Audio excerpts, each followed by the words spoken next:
Imagine checking your bank account and watching $5,000 vanish in minutes. Most people panic, but me? I set a trap. And when the hacker walked straight into it, I got his name, his voice, and even met him face to face. I still remember the exact moment it began. It was a Tuesday evening, the kind of day where the hours stretch endlessly at work, and you come home craving nothing but silence. I dropped my handbag on the sofa, kicked off my heels, and opened my laptop just to check a few emails before calling it a night. That's when I noticed something strange. A bank notification flashed across my phone. Transaction alert, $500 withdrawn. My stomach clenched. I hadn't spent a single dollar that day. I tapped into my banking app, my fingers trembling as though they already knew what was waiting for me. Another notification popped up before I could even process the first. Transaction alert, $1,200 withdrawn. I froze. My heart started pounding so hard I could feel it in my throat. This couldn't be real. My account had always been safe. I used strong passwords, two-factor authentication, and I never clicked shady links. How could someone have gotten in? I sat there, staring at the screen, as line after line of unauthorized transactions rolled in like a nightmare I couldn't wake from. 500, 1,200, 300. In less than 10 minutes, almost $5,000 had vanished. I dialed my bank's helpline, but the wait time was over 45 minutes. Every second felt like watching a thief carry furniture out of my house while I was chained to the chair. My head spun. Panic tried to consume me, but then another feeling surfaced. Anger. Whoever was doing this thought I was helpless. They thought I'd sit back and cry while they drained everything I'd worked for, not me. I opened my laptop and began digging. I checked recent logins. One stood out, unknown device, location, Kyiv, Ukraine. My pulse quickened. Someone was inside my account right now, halfway across the world. I wasn't a hacker. I wasn't some cybersecurity genius, but I wasn't stupid either. My job as a data analyst had taught me more than enough about digital breadcrumbs, and I knew one thing. Hackers leave trails when they're overconfident. I started tracing back through my emails, searching for the weak spot. That's when I saw it. An email I had ignored a week ago. The subject line was harmless enough, updated terms and conditions, and it looked exactly like something my bank would send. But I noticed one tiny detail now. The sender's domain had an extra letter hidden in it. My breath caught. That's how he got me. A phishing link. For a brief moment, I wanted to slam the laptop shut and pretend it wasn't happening. But then I saw my balance again, nearly half gone, and something inside me hardened. He thought I was an easy target. He thought I would roll over, but he didn't know me. I wasn't going to just stop him. I was going to turn the tables.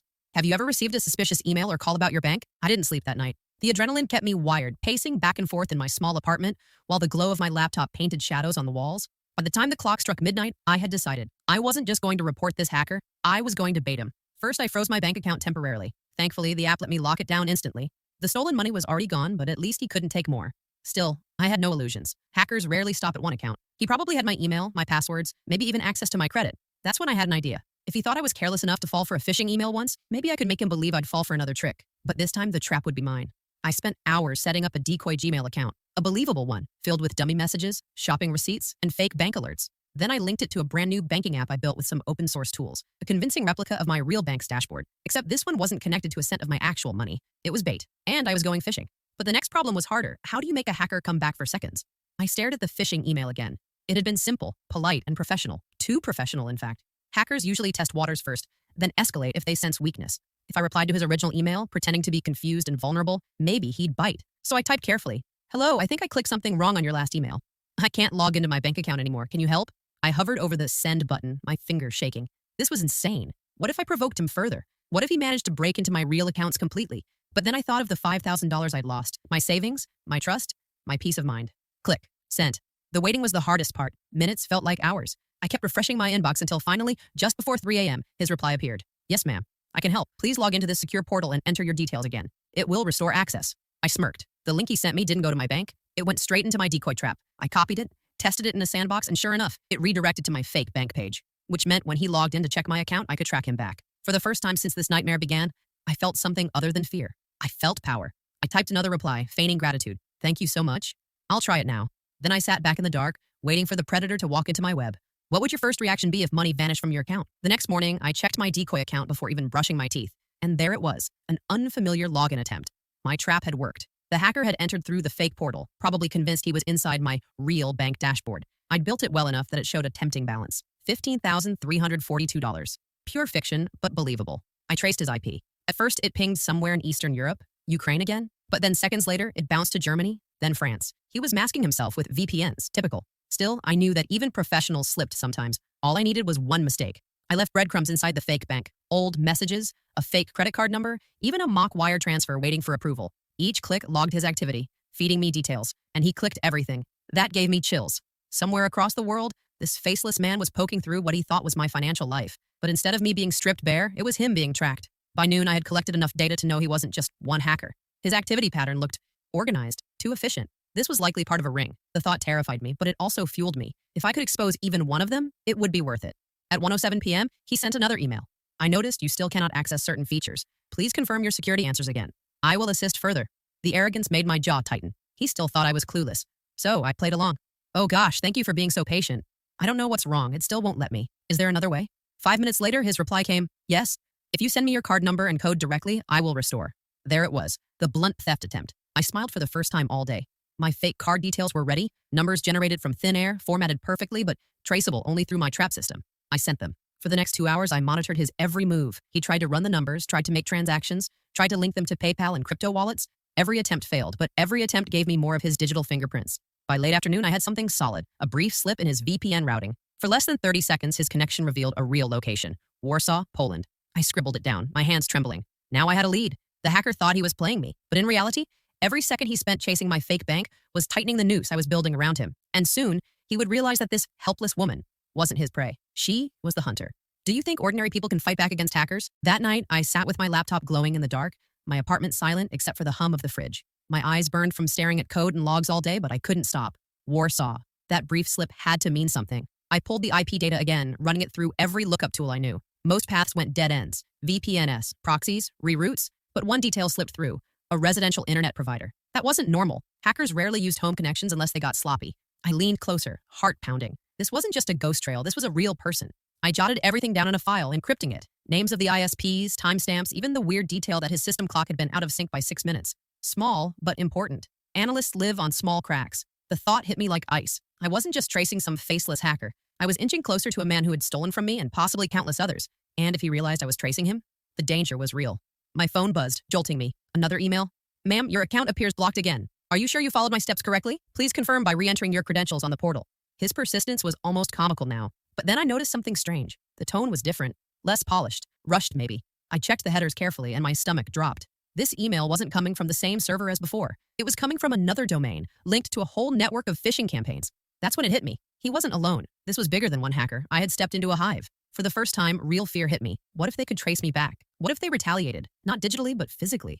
My apartment suddenly felt smaller, the shadows darker, but I reminded myself they didn't know who I really was. They thought I was just the clueless woman on the other end of the line. I wasn't ready to go to the police yet, not without solid evidence. And I wasn't about to back down either, so I decided to push further. I crafted a reply. I'm really confused.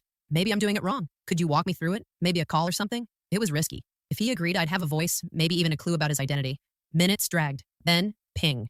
Yes, I can call tomorrow, 8 p.m. your time. I will help you fix everything. I stared at the screen, my pulse racing. He was willing to speak. That meant one of two things, overconfidence or desperation. Either way, tomorrow night I'd be hearing the voice of the man who tried to steal everything from me, and that voice might be the key to bringing him down. Should victims involve police immediately or handle it quietly first? The next evening, I sat at my desk long before 8 p.m., staring at my phone as if it were a live grenade. What if this was a mistake? What if calling him opened a door I couldn't close?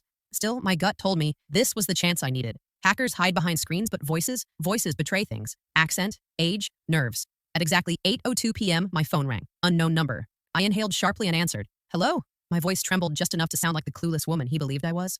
A pause. Then a male voice. Low, calm, with a faint accent. Yes, good evening. This is technical support. I will help you fix your problem. The accent was Eastern European. Polish, maybe. My chest tightened. Warsaw. I played dumb. Oh, thank goodness. I was so worried. My bank account keeps locking me out. Yes, no problem. We fix now. He spoke quickly like he'd rehearsed it 100 times. Open the portal and log in again. Read me what you see. I opened the decoy site, pretending to fumble. It says account locked again. Should I send you my code? Yes, he said immediately. Send everything. I will unlock. The arrogance was almost insulting. He didn't even hesitate to ask. That was good. It meant he was greedy, careless. I stretched the conversation, pretending to be confused, making him repeat instructions, subtly guiding him to speak more. I noted everything, his slight impatience when I stalled, the way he clicked his tongue when frustrated, the faint sound of traffic in the background. Not a basement. He was outside, maybe even walking while calling. Then he slipped. When I asked him if I should confirm through my bank's app, he blurted out, No, don't use mobile app. Their two-factor blocks my... He cut himself off. My heart skipped. He had admitted it, accidentally. Their two-factor blocks my... He wasn't tech support. He was the thief. I kept my voice airy, pretending I hadn't noticed. Oh, okay. I'll just use the website then. We dragged the call for 15 minutes. Enough to record his voice, enough to collect patterns. When he finally hung up, thinking I was still his obedient victim, I sat frozen in my chair. Because I wasn't just listening to a hacker anymore. I was listening to a man, a real human being. And for the first time, I didn't feel powerless. I felt closer to him than he realized. I replayed the recording, letting his voice sink in. Calm, cold, greedy. But voices can be traced too. Now I had more than an IP slip. I had sound. I had proof. And with proof, I could plan my next move. Have you ever suspected someone close of betrayal? The recording sat on my laptop like a loaded weapon. I replayed it over and over, analyzing every syllable. His accent was clearer each time. Polish, almost certainly. I caught little quirks too. The way he rolled his R, the clipped endings of his sentences, the faint background noise of what sounded like tram bells. Warsaw had trams. I was getting closer. But I needed more than hunches. I uploaded the audio into a voice profiling tool I found online. It wasn't perfect, but it could analyze pitch, cadence, and regional similarities. The result came back. 94% probability. Warsaw region Polish male. Age range 25 to 35. I sat back, breathless. He was young. That should have made me feel safer. Instead, it terrified me more. Young hackers were hungry, reckless, unpredictable. I decided to push the trap further. I crafted another email, deliberately sloppy, riddled with mistakes like someone desperate for help. I still can't log in. I think I broke it worse. Please don't be mad. Can you check my account again? I sent it and waited. He replied within minutes, almost giddy. Yes, send me again your code and I fix. Maybe wire transfer pending too. I can help complete for you. Greed. Pure greed. He thought I was dangling money in front of him and he couldn't resist. This time, instead of fake numbers, I gave him something else. A special tracking link hidden behind what looked like a PDF attachment. If he opened it, it would ping me with his device fingerprint. And he did. My screen lit up. Windows 10, Chrome browser, language Polish. Location scrambled, but still bouncing from Warsaw. My hands shook as I wrote it all down. This wasn't some shadowy super criminal. This was a young man with a laptop, sloppy enough to get cocky. But then something happened that rattled me. At 11 p.m., just as I was preparing to shut down, another email appeared. Same tone, same phishing style, but this time from a different person. Hello, we notice you have problem with bank. Please confirm card info and reset 2 different hackers, 2 different angles, which meant I hadn't just poked one bear. I'd stepped into an entire den. The realization made me swallow hard. My trap had worked too well. Word must have spread through their network. I was an easy mark. Out. But I wasn't going to retreat now. If anything, I was more determined. I leaned closer to the glow of the screen, whispering to myself, if you all want to play, fine. Let's play. And I began preparing a plan that was bigger, riskier, and far more dangerous than anything I'd tried so far. Because now it wasn't just about catching a hacker. It was about taking down a ring. Would you risk baiting a hacker or play it safe? I barely slept. By sunrise, I had decided I couldn't just keep playing defense. If I wanted to end this, I had to step straight into their world. The second hacker's email gave me a clue. His phishing site wasn't as polished as the first one. The code behind it was sloppy, almost rushed. I inspected it line by line, and there it was, a forgotten comment in the HTML. Fishkit_v3 by RZ Crew.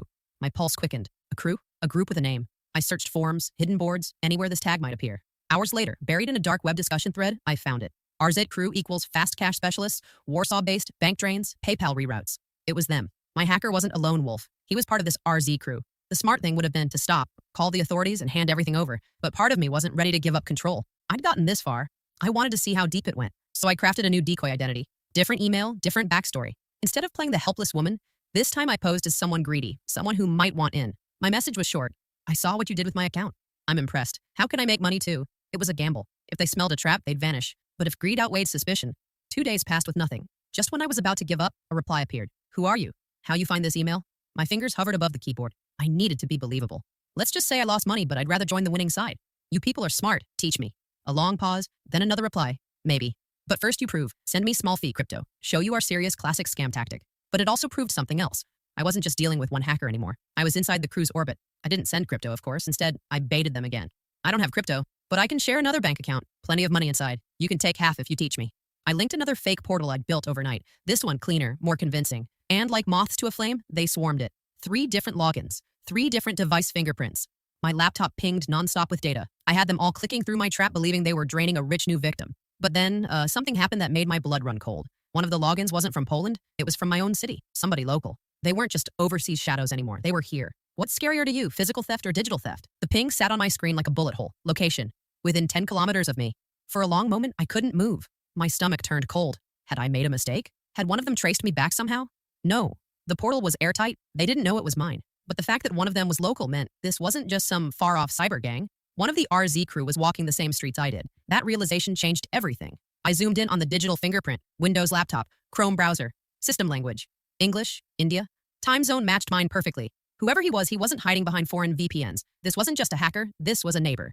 Fear clawed at my chest, but so did anger. He could have been the one who started it all. He could have been the reason $5,000 was gone. I had to know.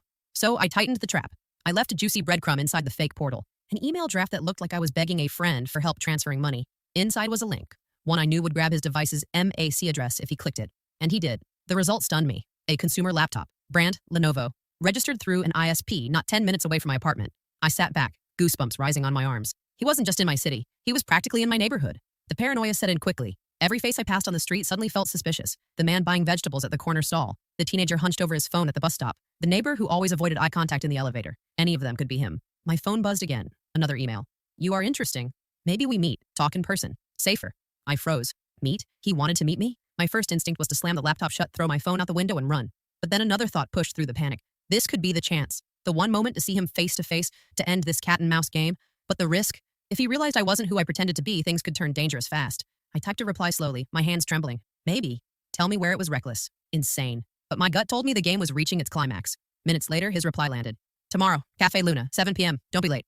Cafe Luna, a small coffee shop just 3 blocks from my home. I leaned back in my chair, staring at the glowing words. The hacker wasn't just behind a screen anymore. Tomorrow, I was going to look him in the eyes. If you caught the hacker red-handed, what would you do? Cafe Luna. The name alone made my pulse quicken. It wasn't some bustling chain where I could blend into a crowd. It was small, cozy, quiet, too quiet. Perfect for a trap. I didn't tell anyone where I was going. Not my coworkers, not my best friend, not even my sister. The fewer people who knew, the safer they'd be. Or maybe I was just afraid they'd call me insane. By 6:50 p.m., I was there, sitting at a corner table, pretending to scroll my phone. My decoy laptop sat open in front of me, the fake banking page glowing softly. To anyone watching, I was just another stressed-out woman dealing with bills. At 7:03, the bell over the cafe door chimed. He walked in. I knew instantly. Mid-20s, lean build, hoodie half zipped over a t-shirt. He scanned the cafe with sharp eyes, then landed on me. A faint smirk tugged at his lips as he approached. Anna? He asked. That was the name I'd given him in emails. I nodded, forcing a nervous smile. You must be my helper. He chuckled softly, sliding into the chair opposite me. His voice. It was the same one from the call. Calm, low, with that faint Polish edge. Up close, he looked ordinary. Not a movie-style villain, not a genius mastermind. Just a young man who could have been anyone's neighbor. That normalcy made him even more dangerous. So, he said, leaning forward, you want to make money. Easy money, I played my role. Yes, I'm tired of losing. If you can teach me. His eyes glinted. Good. You are smart. You see opportunity. Most people cry when money gone. He tapped the laptop. You ask how to join. I like that. Every word made my skin crawl, but I forced myself to nod eagerly, hiding the small recording device in my pocket. His voice, his words, it was all evidence now. Then, he leaned even closer. But first, trust. You give me access to one more account, something with balance. I drain, we split. Then I know you serious. I swallowed hard. Okay, I think I have something. I tilted the laptop slightly, showing him the decoy bank portal with its fake $20,000 balance. His eyes lit up like a child staring at candy. Yes, he whispered. Perfect. Type credentials now. I watched my fingers hovered over the keyboard. Behind my calm mask, my heart raced. This was it. If I gave him fake info here, I could watch him try and fail in real time. His arrogance would trap him fully. But suddenly, a shadow crossed his face. He studied me more closely. His smirk faltered. You're too calm, he muttered. Most victims, they are scared. You. His eyes narrowed. You look like Hunter. The air froze between us. Did he know? Had I pushed too far? Do you think revenge is justified if you've been wronged? For a heartbeat, I thought it was over. His narrowed eyes, the suspicion in his voice, it felt like he could see straight through me, but then I forced a shaky laugh, lowering my eyes. Hunter? Me? Please, I can barely keep up with all this. I just want money. He studied me a moment longer. Then the smirk returned. Greed won over suspicion. Good. Then type. Prove it. I nodded quickly, pretending to fumble with the keyboard. My fingers typed in the decoy credentials. A fake username, a fake password, and the baited confirm code I'd set up earlier. As soon as I hit enter, my laptop silently sent a payload back to me. On his side, it looked like a login success. On mine, it gave me everything. His device ID, geolocation, even a glimpse of his unsecured personal email linked to the session. I had him, but I didn't let it show. I leaned back, biting my lip nervously. Did it work? His phone buzzed. He checked it, then grinned. Yes, I see balance, 20,000. Soon it will be ours. He thought he was in control. He didn't realize every click, every attempt was being logged and sent to my encrypted file. His name even flashed briefly when he approved a connection through his Gmail. Marek Z. Marek. He was no longer a shadow. He was a man with a name, a face, a voice. I let him sit there, smiling like he'd won, while I closed my laptop slowly. So, we're partners now. He nodded, eyes gleaming. Partners. I stood, sliding my bag over my shoulder. Good. Then I'll be in touch. And before he could say another word, I walked out of Cafe Luna, my legs trembling so hard I thought they'd give out. I didn't dare look back.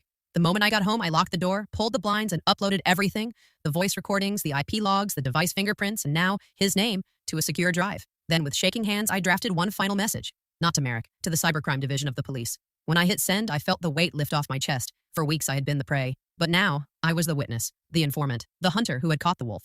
Days later, I heard the news. Arrests in Warsaw. A cybercrime crew dismantled. No names released, but I didn't need them. I already knew one. Marek. Sometimes I wonder if he remembers the woman he thought was helpless. The one he thought he could strip bare and discard. If he does, I hope he remembers how it ended. Because he didn't steal my money. I stole his power. And I turned the tables. What's the biggest lesson you learned from this story?